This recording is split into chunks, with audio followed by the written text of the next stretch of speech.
Hello and welcome to a humble Highland home. Thank you so much for joining me here today. Firstly, I thought we'd start with a wee progress update on the continuation of the clearance around the new steps area. I've managed to get down to where the previous folks had used concrete on some stones. We think they had a water feature here, given the plastic and the blue water pipe. But all this is needing to come out, as this is directly where our new steps are going to go.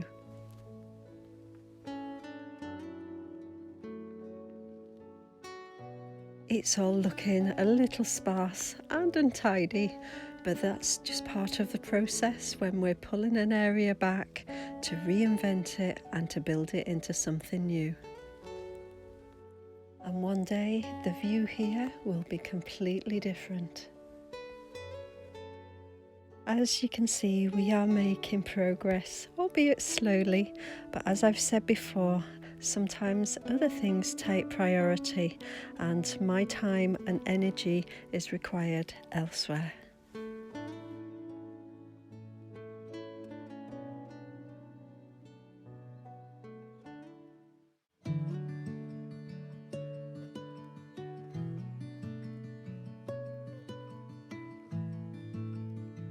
So very soon I will be away from the croft for a week.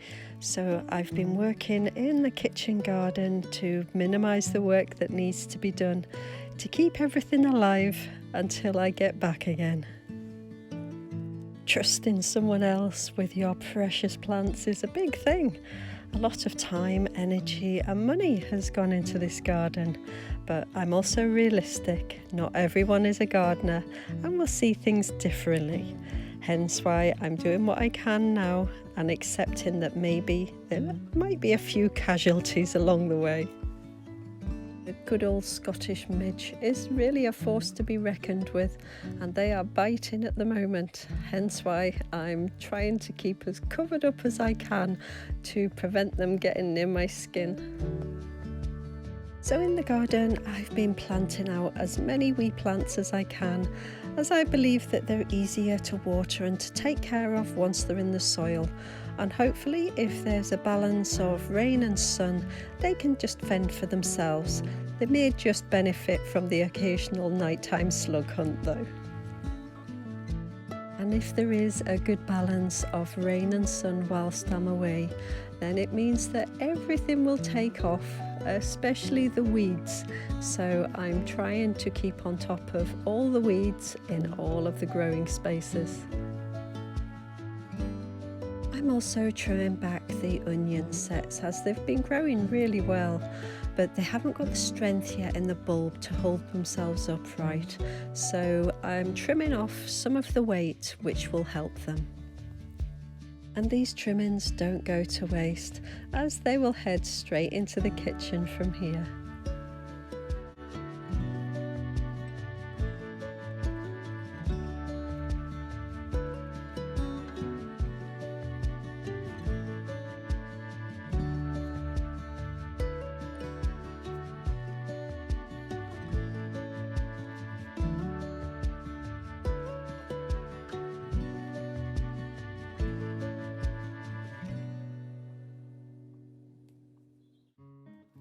And I just need to turn around in the polytunnel because next I'm weeding and thinning out the carrot seedlings that I planted in between the garlic.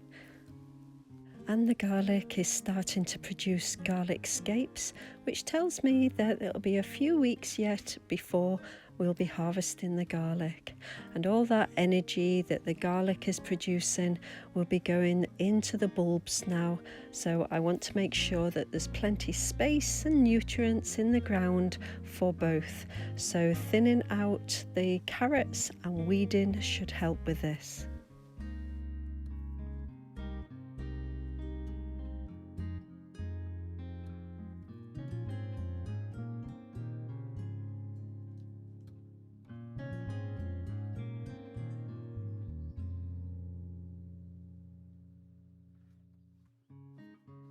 And next, the courgettes would outgrow their pots very quickly, so I'm planting them in their final home so they can feed and grow on as much as they like.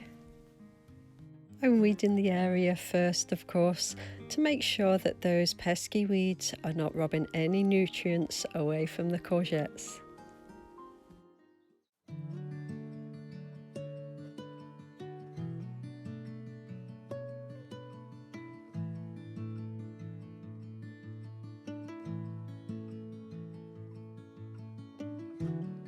Courgettes are very hungry plants, so I'm adding some well-aged farmyard manure to help it settle into its new home and for it to be able to gain the nutrients that it needs to continue growing, and soon it will produce its fruits.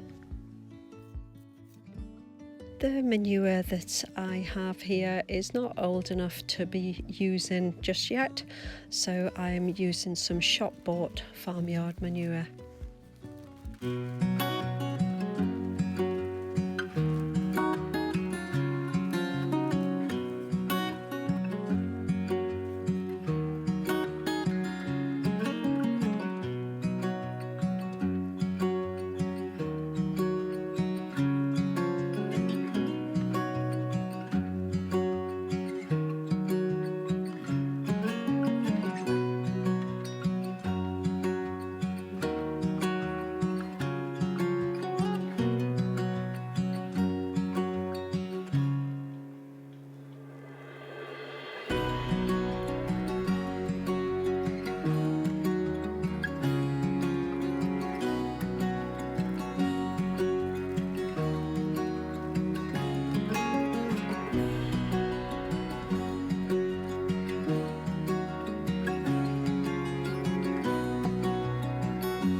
Then a good watering to feed those roots and help them settle in. I only use a watering can when watering courgettes, and it's the same for cucumbers and tomatoes, as the leaves of these plants don't like the water, and it can cause mildew, so I don't use a hose pipe on these types of plants. So very soon the polytunnel will only be watered using a watering can, not a hose pipe.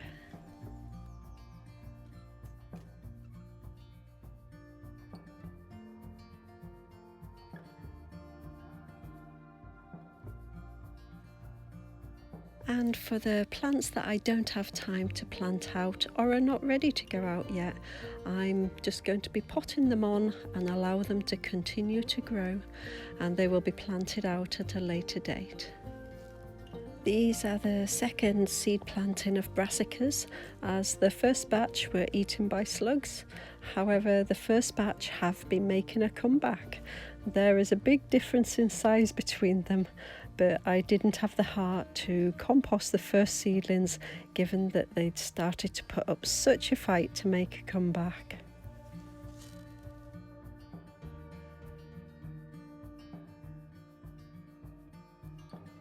Given space is a premium in the garden and our growing year is so short, I plan to grow brassicas in pots and keep potting them on until there is space for them to be planted out into the garden.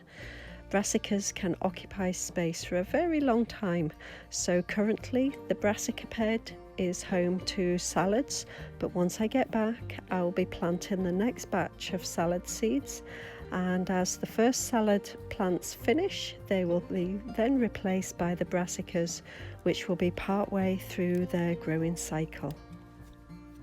Some of these brassicas will also be going into the polytunnel, so as plants finish and we harvest everything, then they will be replaced with some of these brassicas. And dare I say it, I have in mind what I want to grow over winter in preparation for next spring to feed the hungry gap. The gardener's year is a very short one and we are always planning ahead. I'm going to continue to pot on these cauliflowers, but I will ask, how do you plan for any time away from your garden? Please share your tips with us all in the comments below.